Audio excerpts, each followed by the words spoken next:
Mark 11. Mountains moved by whispers. The evening sun cast a long, amber glow across Arthur's living room, catching the steam rising from a fresh pot of cedarwood tea on the low oak coffee table. 6 open Bibles rested on the wood, surrounded by scattered notebooks and a plate of homemade cookies that Evelyn had quietly set down.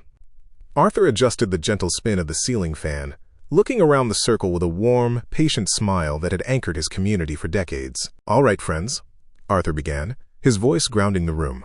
Mark chapter 11. We've finally walked with Jesus all the way up from the dusty valley of Jericho, and tonight he enters Jerusalem. Growing up in church, we've all seen the palm branches and heard the Sunday school stories. But if we slow down, we'll see that Mark is pacing this week like a slow-motion documentary. Every single move Jesus makes is a deliberate, visual picture. Chloe leaned forward, her finger tracing the text of the opening verses. The thing that jumps out at me is just how specific the instructions are about this donkey cult. Jesus tells them exactly where to find it, what to say, and how to bring it. It feels like a king orchestrating his own arrival, but it's so humble. Arthur nodded, nudging a well-worn copy of the ancient scriptures toward the center of the table. You're spot on, Chloe. In the ancient world, if a ruler rode into a city on a magnificent warhorse, he was signaling military conquest, power, and a threat of violence. But centuries before this afternoon, the prophet Zechariah wrote that Israel's true king would arrive riding on a young donkey, the universal sign of peace and humility. He's explicitly refusing to give the crowds the violent, red-blooded rebellion they wanted. He's showing them he didn't come to crush his enemies with an army but to offer an embassy of peace from the Father. But the crowd still goes wild, Jared noted, his thumb tapping the edge of his notebook as he cross-referenced a page. They're shouting Hosanna, which literally means, "Save us now." They're quoting the old festival hymns from Psalm chapter 118, but they tack on a line about the coming kingdom of David. They are looking at a man on a donkey, but in their minds, they are already projecting a crown onto him. Samuel shifted uncomfortably on the sofa, his brow furrowed as he wrestled with a lifetime of rigid, traditional assumptions. Honestly, I sympathize with the crowd. If you've been oppressed by a foreign empire for generations, you want a warrior. It's hard to swallow a king who chooses to look so low status. My old church always taught that power looks like dominance, so watching Jesus intentionally lower himself on the road, it's a lot to untangle. Evelyn set her teacup down with a soft click, her eyes wide as she looked across the page at the next morning's events. Arthur, help me with this next part because it's always felt so out of character. Jesus leaves the city, spends the night in Bethany, and on the way back he gets hungry. He sees a fig tree covered in beautiful green leaves, but when he finds no fruit on it, he curses it. Why would he do that? The text even says it wasn't the season for figs. Arthur smiled, his eyes crinkling at the margins. That fig tree is a living parable, Evelyn. In Israel, a healthy fig tree naturally produces early, edible green buds at the exact same time the spring leaves push out. If a tree is completely wrapped in a lush, beautiful canopy of green leaves, but has none of those early buds, it means the tree is structurally broken. It's putting on a magnificent outward show, but it's empty on the inside. "Oh, wow," Maria whispered, a sudden realization softening her expression. Look at what Mark does next. Immediately after Jesus speaks to the tree, they walk straight into the temple, and Jesus starts flipping the tables of the money changers.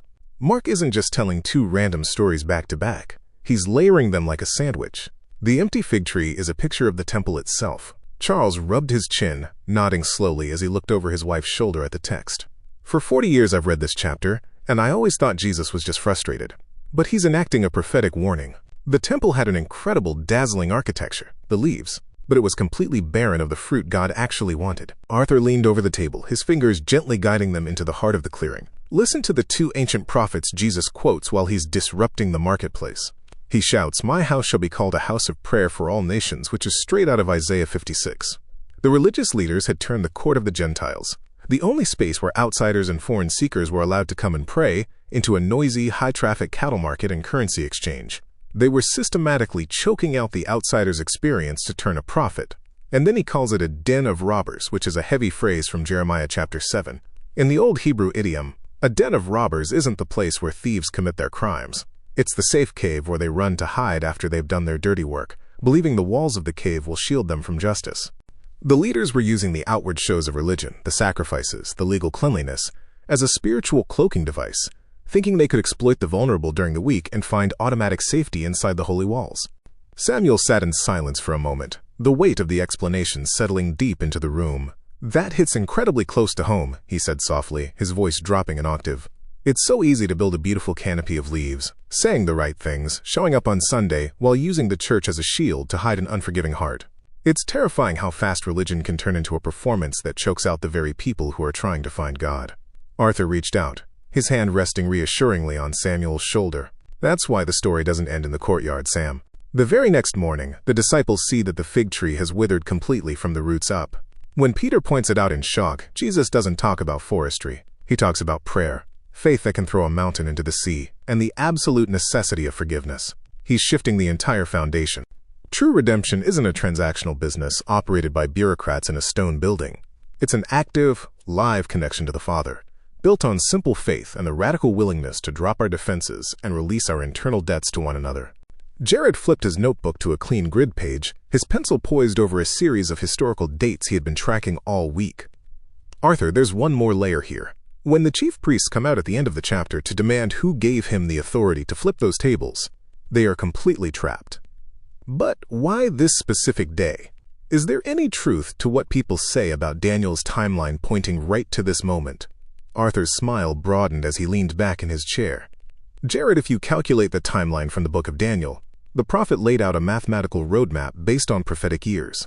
Counting forward from the Persian decree to rebuild the walls of Jerusalem in Nehemiah chapter 2, the countdown for the arrival of the chosen prince lands precisely within this very generation. Jesus didn't just casually stroll cresting the Mount of Olives on a random Monday afternoon. He stepped onto the scene exactly when the historical clock ran out, presenting himself as the prince who enters the city not to take human lives with a sword, but to lay his own life down to gather a scattered, broken flock. Mark's breathless pace has officially slowed to an hour-by-hour chronicle, forcing us to sit at the feet of a king who tears down our hollow outward performances so he can perform a deep, lasting reconstruction on our souls.